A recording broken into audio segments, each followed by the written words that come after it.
মোচার কোপ্তা, মোচার চপ, মোচার ভর্তা, মোচার ঘন্ট জিভে জল আনবেই। কলা গাছের প্রায় প্রতিটি অংশই কোনো না কোনোভাবে ব্যবহার করা যায়। তো সেজন্যই আজকে তোমাদের সামনে নিয়ে চলে আসলাম সাবেকি পদ্ধতিতে মোচার ঘন্ট। তো মোচার ঘন্ট বানানোর জন্য একটা মোচা নিয়ে নিয়েছি। মোচাটা এবারে ছাড়িয়ে নেব। আমাদের এখানে কিন্তু মোচা পাওয়া যায় না, অনেক কষ্ট করে অর্ডার দিয়ে পেয়েছি আজকে মোচা। বর ডিউটি থেকে আসার পর ফোন আসলো সবজি দোকান থেকে যে মোচা এসছে। আমার বর তাড়াহুড়ো করে মোচা আনতে দৌড়ালো। এবারে মানুষটা খেতে ভালোবাসে, তো তার জন্য তো কষ্ট করতেই হবে একটু, তাই না? রান্না করা তখনই সার্থক হয় যখন কেউ তৃপ্তি করে খায়। তো এভাবে করে মোচাটা আমি ছাড়িয়ে নিচ্ছি। আর মোচার গায়ের যে আস্তরণগুলো সেগুলো দিয়ে আমরা ছোটোবেলায় নৌকা তৈরি করতাম। সেই কথাই আমার বরকে বলতে বলতে মোচাটাকে ছাড়িয়ে নিচ্ছি। তো এভাবে করে মোচাটাকে ছাড়াবো। আর তোমরা তো সবাই জানো মোচা কিভাবে ছাড়াতে হয়। আর মোচা তো পুরো পুষ্টিগুণে ভরপুর। Carbohydrate, protein, fat, fibre, calcium, phosphorus, iron, copper, magnesium, vitamin E সমস্ত কিছু ভরপুর আছে এই মোচার মধ্যে। মোচাটাকে আমি লবণ আর হলুদ জল করে কেটে ভিজিয়ে রেখেছিলাম প্রায় আধা ঘন্টার জন্য। আধা ঘন্টা হয়ে গেছে। ভালো করে হাত দিয়ে এবারে ডলে ডলে একটু ধুয়ে নেব, যাতে গায়ের মধ্যে যে কষটা থাকে সেই কষটা বেরিয়ে যাবে আর রান্না করার পরও খেতে ভালো লাগবে।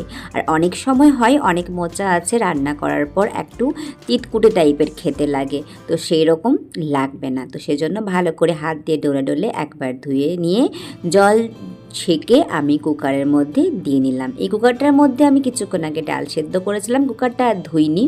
তো সেই কুকারটার মধ্যেই আমি মোচাটাকে সেদ্ধ করে নেব। মোচাটাকে দিয়ে নিলাম, তার মধ্যে দিয়ে দেব ভেজানো ছোলা। আজকে যেহেতু নিরামিষ বানাচ্ছি তো সেজন্য ছোলা নারকেল দিয়েই বানাবো। আর মিশিয়ে দিচ্ছি অল্প একটু পরিমাণে হলুদ আর অল্প একটু লবণ। এবার লবণ হলুদ সমস্ত কিছু দেওয়ার পর অল্প একটু জল দিয়ে এটাকে ঢাকনা লাগিয়ে দেব। আমি প্রেসার কুকারে সিটি ফেলেছিলাম 7টার মতো। 7টা আমি সিটি দিয়েছিলাম। প্রেসার কুকারটা আমি গ্যাসে বসিয়ে দিয়েছি। ততক্ষণে আমি এখানে একটা পেস্ট তৈরি করে নেব। তার জন্য নিয়েছি কাঁচা লঙ্কা, আদা আর 1 চামচের মতো জিরে আর অল্প একটু জল দিয়ে এটাকে একটা মিহি পেস্ট তৈরি করে নেব। নমস্কার বন্ধুরা, তোমাদের গোপিকা চ্যানেলে আরও একবার ওয়েলকাম। সবাই কেমন আছো? আশা করি তোমরা সবাই খুব ভালো আছো, আর তোমাদের ভালোবাসাতে আমিও খুব ভালো আছি। তো আমার কিন্তু পেস্টটা তৈরি করা হয়ে গেছে। তো এবারে আমার মোচাটারও কিন্তু 7টা সিটি হয়ে গেছে। মোচাটাকে নামিয়ে দিয়েছি। কড়াইতে আমি তেল দিয়ে দিয়েছি, সরষের তেল দিয়েছি। তেলটা গরম হয়ে গেছে। এরপর 2টো এলাচকে এভাবে ফাটিয়ে তেলের মধ্যে দিয়েছি। আর দিয়েছি একটা তেজপাতা 2 ভাগ করে। আর দিচ্ছি 1/2 চামচেরও কম গোটা জিরে। গ্যাসের আঁচটা কিন্তু একদমই মিডিয়ামে রেখেছি। এরপর আমি মিশিয়ে দেব একটা আলু। আলুটাকে আমি এভাবে ছোট ছোট টুকরো করে কেটে নিয়েছি। আমি কিন্তু একটা আলুই দিয়েছি। আলুটাকে দিয়ে একটু তেলের মধ্যে ভাজা ভাজা করে নেব। আলুটাকে একটু নেড়ে চেড়ে নিলাম, একটু ভাজা ভাজা হয়ে গেছে। এরপর এর মধ্যে মিশিয়ে দেব কিছু গুঁড়ো মশলা। মিশিয়ে দিচ্ছি 1/2 চামচেরও কম হলুদের গুঁড়ো, 1/2 চামচেরও কম কাশ্মীরি লঙ্কার গুঁড়ো আর 1/2 চামচেরও কম জিরে পাউডার। আমি কিন্তু 1 চামচ গোটা জিরেকে পেস্ট বানিয়েছি, আর কিন্তু 1/2 চামচেরও কম আমি জিরে পাউডার ব্যবহার করছি। এরপর সমস্ত কিছু দিয়ে আবারও ভালো করে নেড়ে চেড়ে নেব। গ্যাসের আঁচটা হাইতে রাখিনি, কিন্তু গ্যাসের আঁচটা কিন্তু আমার মিডিয়ামে আছে।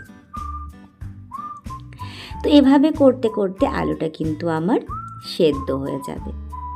এরপর মিশিয়ে দিচ্ছি যে পেস্টটা আমি তৈরি করেছিলাম, কাঁচা লঙ্কা, আদা, গোটা জিরে, সেই পেস্টটাকে আমি দিয়ে দিলাম। দিয়ে এটাকে দিয়ে ভালো করে কষিয়ে নেব। যেহেতু আদা দেওয়া আছে, আদা যাতে গন্ধ না বের হয়, তো সেজন্য কাঁচা গন্ধটা চলে যাওয়ার জন্য এভাবে কষিয়ে নিলাম। এরপর ভালো করে কষানো হয়ে গেছে, আলুটা অনেকটাই সেদ্ধ হয়ে গেছে। তারপর মিশিয়ে দিলাম মোচা সেদ্ধ করা। মোচাটাকে সেদ্ধ করার পর আমি কিন্তু হাতে করে ভালো করে ম্যাশ করে নিয়েছিলাম। ম্যাশ করে ভালো করে আমি মশলার সাথে আলুর সাথে মিশিয়ে দিলাম। এভাবে কিন্তু আমি গ্যাসের আঁচটা এখন লোতে করে দিয়েছি। লো আঁচে কিন্তু এটাকে ভালো করে কষিয়ে নেব। দেখছই রঙটা কিন্তু পরিবর্তন হয়ে গেছে, এক্সট্রা কোনো জল মেশাইনি, এভাবে আস্তে আস্তে হতে দিয়েছিলাম লো আঁচে। আর পুরো মোচাটাই দেখো একদম টাইট হয়ে গেছে। এক্সট্রা কিন্তু আটার গুঁড়ো দেওয়ার দরকার নেই টাইট করার জন্য, তোমরা চাইলে দিতে পারো, কিন্তু এরকমই দেখছই তো টাইট হয়ে গেছে। তো এরপর একটু মিশিয়ে দিচ্ছি 2 চামচের মতো কোড়া নারকেল। কোড়া নারকেল দিলে স্বাদটা কিন্তু আরও বেশি বেড়ে যাবে মোচার। কোড়া নারকেল দেওয়ার পর মোচাটাকে আমি আবারও 2 মিনিট ভালো করে নেড়ে চেড়ে নেব, যাতে নারকেল আর মোচাটা ভালো করে মিশে যায়। তো এভাবে করে 2 মিনিটের মতো আমি নাড়াচাড়া করে নিলাম। নারকেল আর মোচা একসঙ্গে মিশে গেছে। এরপর মিশিয়ে দেব অল্প একটু পরিমাণে ঘি। আমি কিন্তু গ্যাসের আঁচটাকে বন্ধ করে দিয়েছি। মোচার ঘন্ট কিন্তু আমার একদম রেডি হয়ে গেছে। আর গন্ধটা এত সুন্দর বেরিয়েছে যে কি বলবো। আমি কিন্তু আর গরম মশলা মেশাবো না, আমি তেলের মধ্যেই যে 2 এলাচ ফাটিয়ে দিয়েছিলাম সেটাই। তো এবারে কিন্তু আমি একটা প্লেটে সার্ভ করে নিয়েছি। মোচার ঘন্ট রেডি।